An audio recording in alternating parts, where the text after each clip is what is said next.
कल मैं ये बात टिंकल को बता रहा था। देखो पुण्य पाप की कहानी क्या है। देखो जैसे किसी जीव को ज़्यादा पुण्य का उदय नहीं है, समझना मेरी बात, तो उसे ज़्यादा कमाने का भी भाव नहीं है।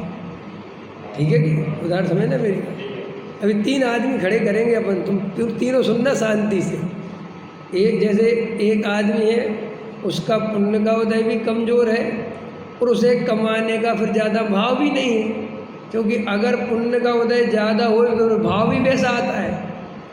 उदाहरण समझो पहले, जैसे भरत चक्रवर्ती को जब चक्रवर्ती बनने वाला उदय आया तो फिर 60,000 वर्ष लड़ने जाने का भी भाव आया, क्योंकि वस्तु में व्यवस्था कैसी है, ऐसी व्यवस्था नहीं है कि पुण्य का उदय तो आवे और वो भाव नहीं आवे। समझ में आया कि नहीं? भरत जी ये नहीं कह सकते कि भाई चक्रवर्ती पद तो आ जाए, मुझे उसकी मना नहीं है, लेकिन मैं लड़ने नहीं जाऊँगा। ऐसा भाव नहीं आया ना। जब सम्यक दृष्टि थे तो अभी भाव कैसा आया कि भगवान की दिव्य ध्वनि छोड़ी,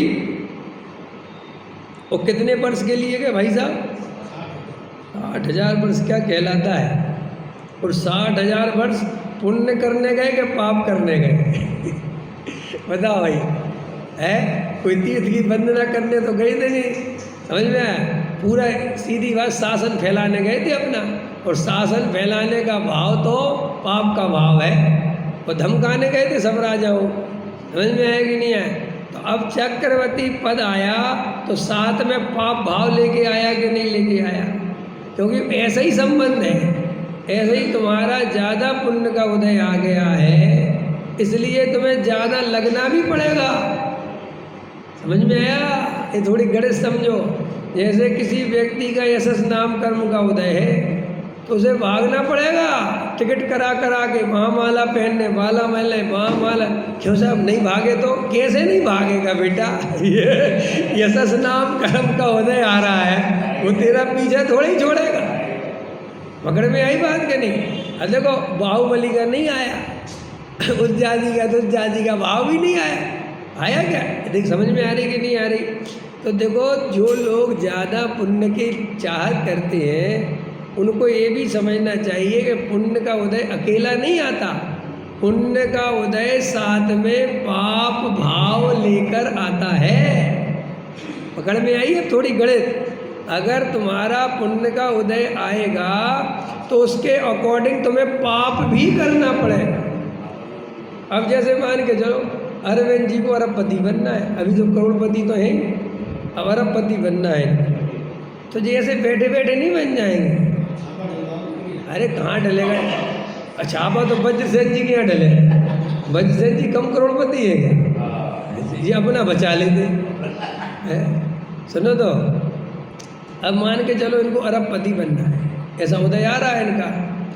अब इनके पास फैक्ट्री तो एक ही है, और एक फैक्ट्री में जे गारंटी से अरबपति तो नहीं बन सकते। अब देखो सिस्टम समझ ना, और वो कर्म का उदय आ रहा है तो इन्हें दूसरी फैक्ट्री खोलने का भाव है, तीसरी फैक्ट्री खोलने का भाव है। देखना वहाँ पुण्य का उदय और यहाँ जो फैक्ट्री खोलने का भाव, ये पाप का परिणाम। समझ में? पुण्य का उदय अपने आप नहीं चलता कि आ गया, उसके साथ वो पाप का परिणाम जुड़ा ही हुआ है। अगर जीव को राजनेता बनना है, ऐसा योग लिखा के आया है, समझना में, तो घर से उठा के थोड़ी तुम्हें कोई राजनेता बना देगा। पहले विधायक की क्या क्या जो तुम्हारे होते हैं, समझ में, कार्यकर्ता बनो पहले, समझ में, फिर भटको, फिर ये करो, फिर वो करो, फिर ये करो, फिर वो करो, फिर वे करो, लगे ना। अब इसमें भी रिस्क देखो खतरनाक। 2 तरह के लोग हैं। एक ऐसे भी लोग हैं जिनके तीव्र कसाय से चाहे तो पैदा हो गई लेकिन उदय नहीं है। अभी ये तीसरा आदमी खड़ा किया, पहला समझ में आ गया कि उसका पुण्य का उदय भी है और वैसा उसको भाव भी है, लेकिन पुण्य का उदय होने से उसका कार्य बन जाएगा। ठीक, क्लियर हो गई? और जैसे ही उसका पुण्य के उदय से कार्य बनेगा तो उसके साथ दूसरी प्रॉब्लम ये खड़ी होगी कि उसके अंदर अहंकार का जन्म होता है, उसके अंदर कर्तृत्व का जन्म होता है। क्यों होता है? क्योंकि वो जैसा उसने चाहा और भाग्य से वैसे ही उदय आया तो उसको पंडित जी से कहता है, पंडित जी आ जाया करो कभी कभार हमारे पास, कोई ज़रूरत हो तो ले जाया करो। बेचारे पंडितों के पास कुछ होता तो है नहीं, ऐसे पंडितों पे करुणा करता है।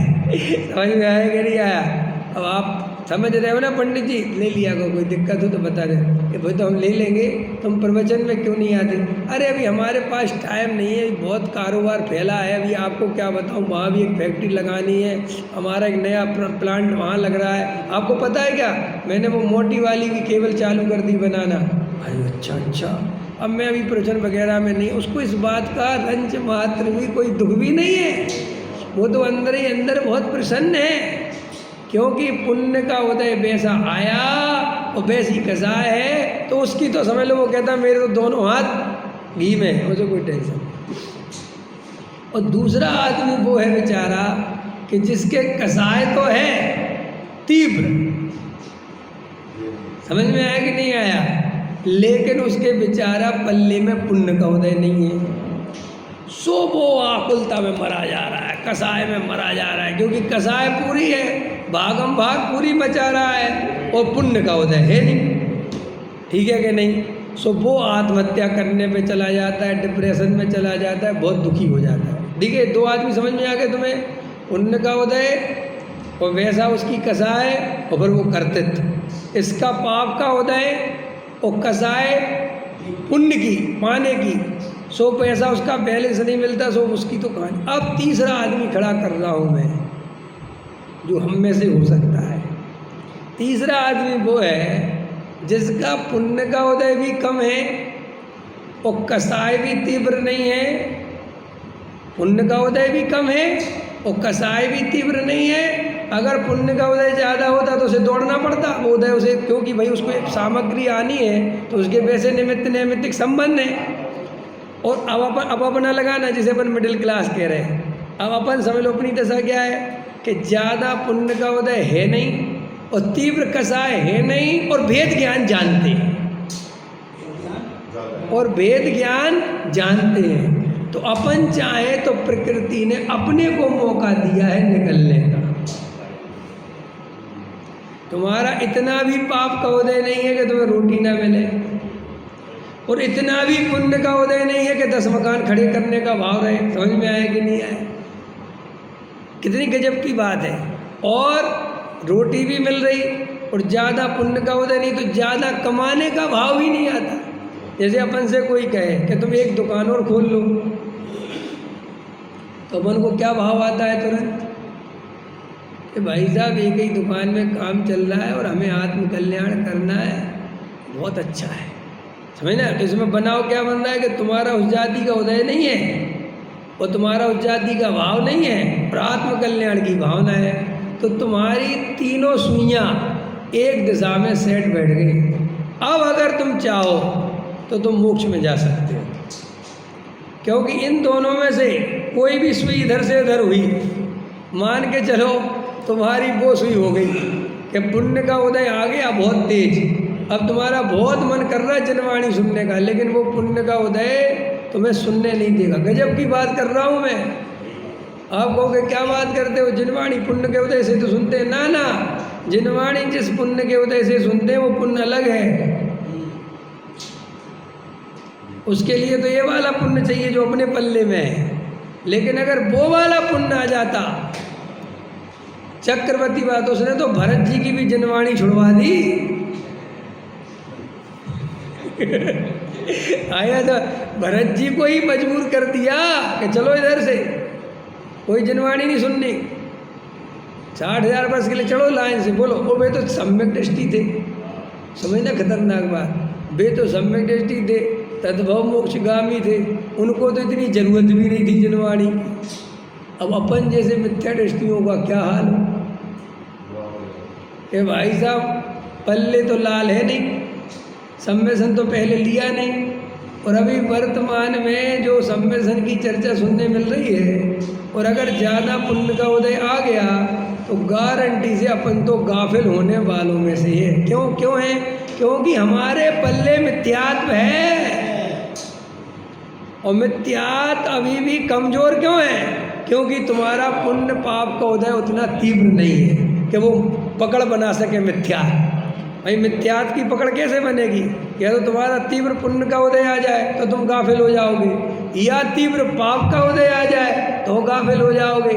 अब वो ना तुम्हारा तीव्र पाप का उदय है और ना तीव्र पुण्य का उदय है, तो तुम्हें इस चक्कर में मिथ्यात तो उतनी पकड़ नहीं बना पाता और तुम्हें जनवाणी सुनने मिलती है, तत्व सुनने मिलता है। समझ में आया कि नहीं? अब आचार्य कहते हैं ऐसा उदय बार बार आने वाला नहीं है।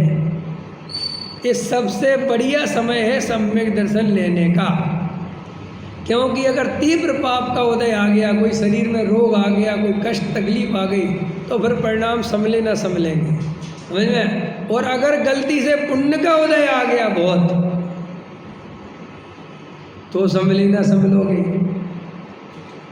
हमने अच्छे अच्छे उदय वाले देखे सब तरह के, हमने अर्श से फर्श वाले भी देखे हैं और फर्श से अर्श पे जाते हुए भी देखे।